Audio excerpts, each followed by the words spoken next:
In this guided meditation, I'll be inviting you to slow down, deepen your breath, and join me as we dive deep into the Hannukah story to see what bright things we might find for ourselves there. We'll be together for about 20 minutes, which can feel like a long time. So before we begin, let's take a moment to check in. How are you feeling in this moment? Relaxed or tense? Warm or cold? Tired? Energized? Distracted? Focused? However you're feeling is perfectly fine. There's no right or wrong way to be. I'm glad you're here. Before we begin the story, I want to teach you a very simple, very powerful breathing pattern that we'll use at a couple of points during the meditation. It's a deep inhale, pause, another sharp inhale on top of that, and then a long, slow exhale, like this.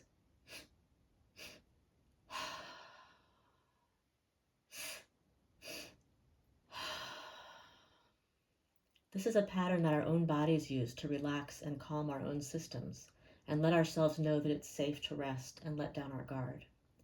You might notice a child doing this automatically after a long, hard cry. When a caring adult is close, they're starting to feel safe and ready to reconnect. They'll do this. Breathing this way for a few minutes every day while you're waiting for a meeting to start or for your water to boil can help you feel better. The second sharp inhale is key. It forces a deeper opening in your lungs. More oxygen flows into your system, carbon dioxide levels in your blood go down, and your body takes the signal that it's safe and well, free to relax, free to meditate. So we'll begin the meditation now. It's a story about Hannukah. If you find yourself getting distracted from the story, that's totally fine. When you notice that you're distracted, you can use the double inhale breath to calm your system and feel a bit more centered.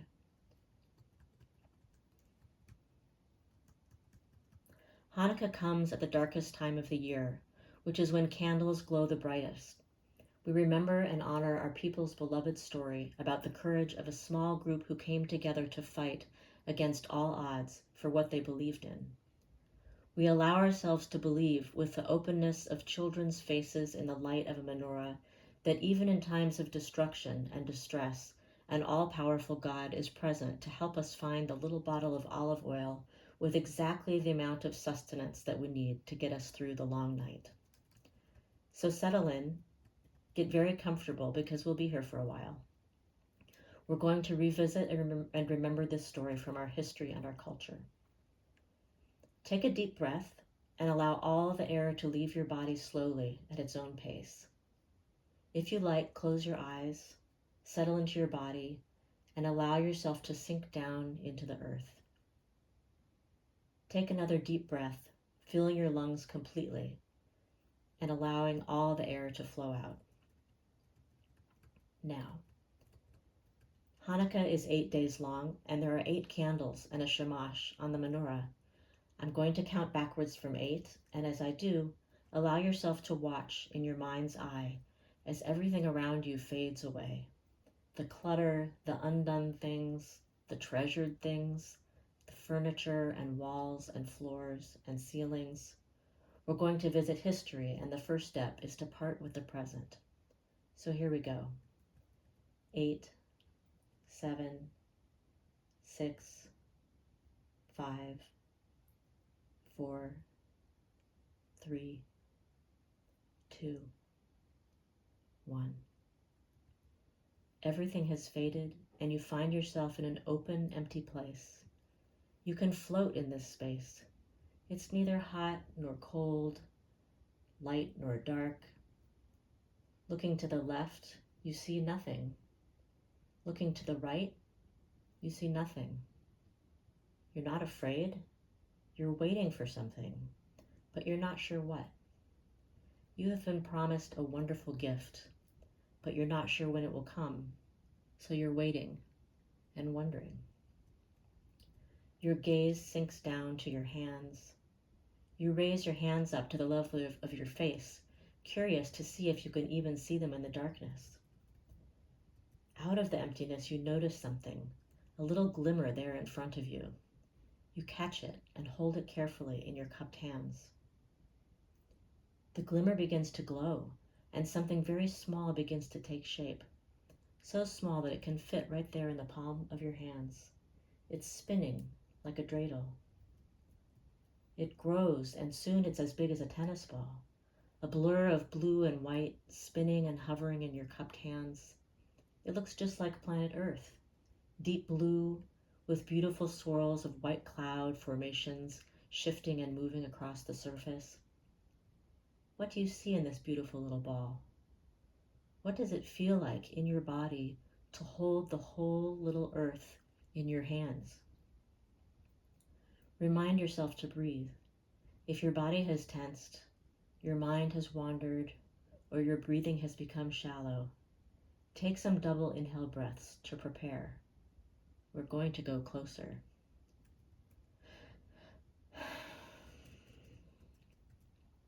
The spinning ball begins to glow. It grows so big that you find yourself developed within the beautiful swirling clouds. The atmosphere rises up to meet you, and you're soaring through the air over the trees, and soon the forests give way to oceans, then to land again. What does it feel like to be flying through the clouds like this? What does the wind feel like on your skin? How incredible is it to be able to see the whole world from this perspective? Your flight gradually slows, and you see that you're flying over the Mediterranean Sea, past Greece, past Egypt, and now you've reached the sandy beaches on the shore of Eretz Israel. The year is 164 BCE. The Maccabees have finally prevailed against Syrian king Antiochus, and it is time to rededicate the temple. Gently, you're lowered to the ground until your feet touch the sand. Look down at your feet. The ground is sandy, and your feet are bare. Feel the sand against your skin and between your toes. Looking up, you see an enormous structure ahead of you. It's made of massive stone blocks and great marble columns. You begin to walk toward it in the sand until you're looking up at this enormous building. Laying a hand on the wall, you find it icy cold. It is the Holy Temple, and it is in ruins. You find an entrance and make your way inside. Looking to the left, you see only destruction. Sacred objects, broken dishes, hunks of burned wood are strewn about the floor. You look to the right and see more of the same. Torn holy scrolls and parchments and filth and dirt and the ravages of war and neglect are everywhere. It is dark, still nighttime. The scene before you is daunting. It feels impossible to know where to begin, and yet this overwhelming task has fallen to us. We are the only ones here, and we are going to clean this temple. How do you feel in this moment? If you're feeling overwhelmed, distracted, avoidant, that's okay. We all feel these things when faced with tasks that seem impossible, things we need to do but feel incapable of even beginning. It's okay to accept that feeling. Allow it to remain. It's part of who we are, our legacy. It's human to feel this way. But still, we will clean this temple. Take a moment to sit with this feeling. The feeling may be unpleasant, but it won't hurt. You might take a few deep breaths or double breaths as you allow yourself to get used to the feeling. This is the feeling of the destruction of the temple.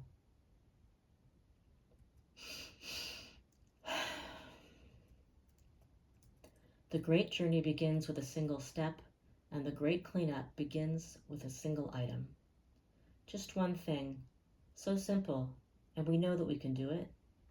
The things in this dark room are the things in your life that are cluttering your temple and making it harder to see the things that are the most valuable. Have no doubt, there are tremendous gifts in this temple. We just need to clean it up so they'll be visible to us. I want you to think for a moment of one small thing that is troubling your mind. Just a little worry or a tiny chore. Maybe you're out of milk and are thinking about needing to buy it. Maybe it's a task that you had planned to do today but never got to. Look around the sanctuary and find one item, a piece of wood or a broken plate, and let it represent this little care or worry. Pick it up and look at it. How do you feel about it? How much is it bothering you? What might it feel like if, just for a few minutes, you didn't need to carry it with you and you could set it aside? We're going to do a little experiment to find out. On the altar, there's a tiny box. It's a worry box. We're going to send the little worry there and see how it feels. Take a deep breath, or a double breath, and when you exhale, throw your worry object up between your hands and blow on it. To your amazement, your breath blows the little thing right up into the air, and it flies into the worry box. The lid on the box snaps shut. The little thing is safe there. It's not locked. You can go back to it and take it out anytime you want. Looking around again, the level of devastation is still overwhelming. But now you notice that you're not alone. We're there together, and more people are coming. Everyone is coming to find their own little things and clear them out. You notice another worry or distraction there on the ground. Maybe another small one, or maybe it's something bigger. Maybe a box or a piece of parchment. Pick it up. Look at it. Examine it and think about how you feel about it. Irritated, anxious, angry? Whatever you feel is okay. Just lift it up, and when you feel ready, blow into it and send it out of your hands. Just for a little while, so we can send this temple to be clean and find the beautiful things under the clutter. I'll give us about 2 minutes to do this work. Sit with the things that are bothering you, troubling you, irritating you. When we come back together, we'll see that, as if by miracle, the whole temple is completely empty, clean, and glistening.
Look up and look around the temple for a moment.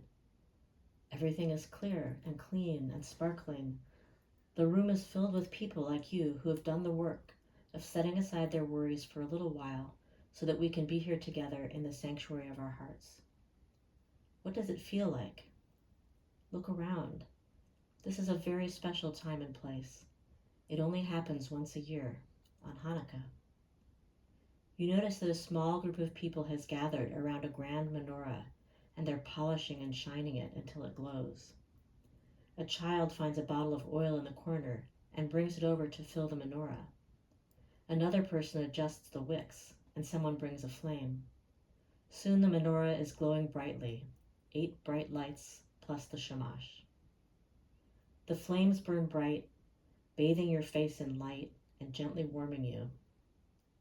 As you look into the flames, you notice that the flames look like faces. Each one is the face of someone who has brought a certain kind of light to you. Ancestors, relatives, strangers, teachers, even characters from stories you've loved. They have all warmed your life. They have illuminated your soul and brought you to where you are now, standing in a room full of people, surrounded by light. We'll take a couple minutes here to reflect on these lights in our lives. You might consider one person, remember what their face looks like, what their voice sounds like, how they've brought warmth into your life. What have they said to you that mattered? What would you like them to say to you now? We'll spend a couple of minutes doing this now, and then come back together to close the meditation.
The lights of Hannukah have burned brightly and warmed us, and now their work is done. The people watch together until the last light goes out and a thin trail of smoke rises toward the ceiling. It's time to leave the temple. Take yourself back out through the entryway, back out into the desert, where you look up to see a million stars glimmering in the night sky, and feel the sand on your feet. Float back up through the clouds, back up through the void, and here you are again in your body. What do you feel like now? There's no rush. Take your time. Begin to move your fingers or move your head to side. Take a deep breath, and when you're ready, you can open your eyes and return to the present. This marks the end of our Hannukah meditation. I hope you've enjoyed it. Thank you so much for spending your time with me.